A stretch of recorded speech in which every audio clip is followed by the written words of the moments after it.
Hello everyone, and welcome back to JAS Reviews.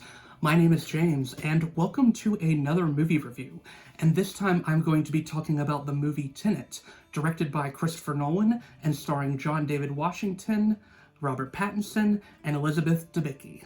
Now I'm going to keep my plot synopsis pretty brief for this film because I feel like the trailers really kept most things under wraps and kept most things secret, so I don't want to give too much away about what this movie is about, especially if you haven't seen it. But the film is about this main character who is a sort of spy for this government corporation, and he basically, in the process of a mission, discovers that there is another world that he isn't even aware of. A sort of opposite Twilight world to the world he's living in right now. And eventually he's tasked to try and solve the mysteries of this world and also stop those who want to use this opposite world for their own advantages, all the while teaming up with other agents and other people, and meeting a woman in the process who he falls for and tries to help her regain control of her son, especially with her being under the thumb of her very abusive husband. Now, if you know me in real life, you know that I am a huge fan of Christopher Nolan.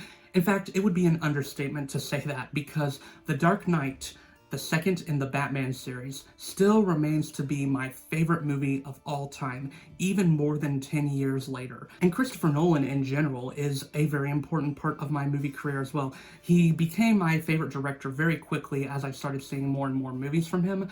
I personally don't think he has a bad movie to his name, really. And thankfully, Tenet continues that streak, and in pretty impressive ways. Now, I was a little concerned about it, especially looking into some reviews of it. Some people saying that it was too much like other typical Christopher Nolan tropes we've seen. In fact, it embodied a lot of the tropes that Christopher Nolan had. But honestly, for me, I do see that criticism in some ways. This is a very Christopher Nolan feeling movie, probably the most Christopher Nolan feeling movie since maybe Inception in many ways. But I disagree with the fact that this movie is bad just because it contains a lot of stuff that Nolan is known for. In fact, I think this film works because it does take those things that Nolan is known for, and he puts an interesting spin on them in this film, at least in my opinion. Now, first and foremost, what really impressed me about this film from the get-go was its impressive cinematography. There are some incredible shots in this film. This is one of Nolan's most beautiful-looking films in many ways, which is pretty considerable thing to say, especially considering films like Interstellar are out there too. And there were just some shots that really stood out to me, especially in this one particular scene taking place in like a mirror where two characters are interacting with each other between a mirror, and the lighting in that scene is just so cool and interesting.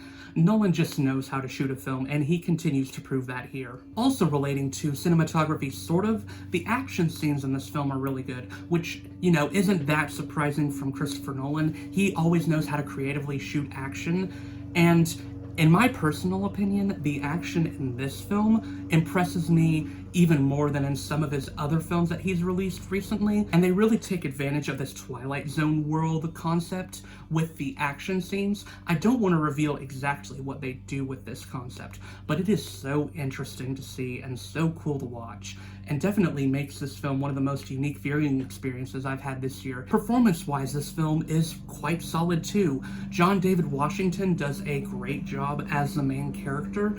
I do wish in some places he had maybe shown a little bit more emotion since he was the main character, but as the film went on, I sort of understood what they were doing with his character and maybe why he wasn't showing as much emotion as other people. Now, they don't give him a name, which I thought was a little bit of a mistake at first, but then, once again, as the film progresses, you see why they don't give him a name. Probably my favorite performance in this film, though, is Robert Pattinson as Neil. Now, if there's a character you can more easily attach to, I do think it's Pattinson's character, because he is the more emotional character, the one we get to see the more of the vulnerabilities from, which I think is purposeful for this film at least. And once again, Pattinson just impresses in his performance here, really just going deep into this role and dedicating to it in every moment. Elizabeth Debicki was a character I discovered in the movie Widows, and I really liked her in that film, and in fact, in many ways, her character in that film Widows could be compared to how our character is portrayed here. A woman who film is very strong, but feels trapped in this relationship where she's with an abusive man. And she once again portrays that restrained anger very well in this film, and becomes a big highlight as well. She's probably my second favorite performance in this film. It's refreshing this year to see a blockbuster film, finally, where there is a villain that is actually overpowering and intimidating and interesting to watch, and that's partly due to the great performance by Kenneth Branagh as Andre, the main villain of this film. Some people might have the complaint that he is too over the top, but honestly, I like that Nolan went with the character that was just so obviously evil. Sometimes it's nice to just see a villain that is just pure evil and not much redemptive value to them. When you've got a villain who makes the main character look more interesting, you know you've got a good villain, and that is definitely the case here for me. Now, I suppose I'll get into some of my critiques for the film. Now, one that I noticed a lot of people pointing out was that they sometimes couldn't hear what characters were saying, and they thought the soundtrack was too overpowering. And honestly, for me, that wasn't too big of an issue. In fact, the soundtrack was one of the highlights of the film to me. There were some places, I'll admit, where it was hard to hear characters.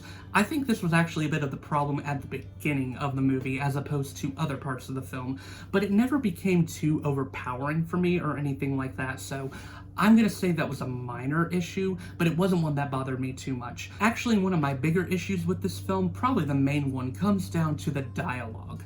Now, it's not like the dialogue is horrible here, not by any means. You could do worse with dialogue in a film for sure, but I think what makes this film suffer, and this is something I've agreed with after looking into some reviews, is that a lot of the dialogue can feel like it's just exposition dump.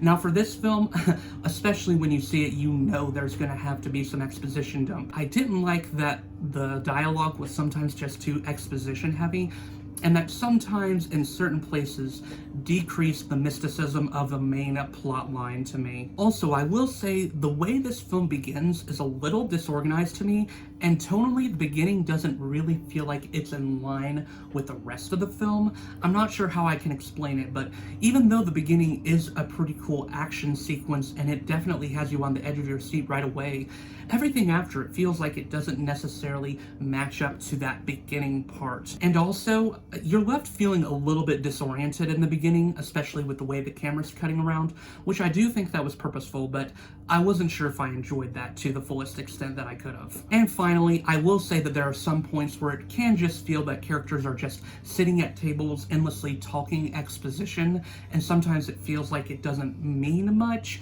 but these scenes, they're at least acted interestingly enough for me, so that complaint doesn't really hold much water for me and didn't really ruin my experience of the film in any significant way. And in fact, none of the dialogue or any of the other critiques I had really ruined my experience of this movie at all, honestly. I left this movie with a smile on my face and also with my mind absolutely blown, which is exactly what I want from a Christopher Nolan film. Christopher Nolan proves once again on here that he is still one of the main directors to be reckoned with, and he is someone you should be endlessly watching and endlessly being compelled by. And I personally am looking forward to what he does next, because he continues to be on a streak of making great movies. As much as I liked Dunkirk in 2017, I think I like this film better. Strong 4 out of 5 stars for me. So yeah, that was my review of Tenet. What were your thoughts on the movie if you've seen it? Let me know in the comments down below. Once again, my name is James. I do reviews of both music and movies, along with the occasional commentary piece. If any of that sounds interesting to you, then please feel free to leave a like on this video and to subscribe to my channel for future content. And until then, I will see you all in the next video.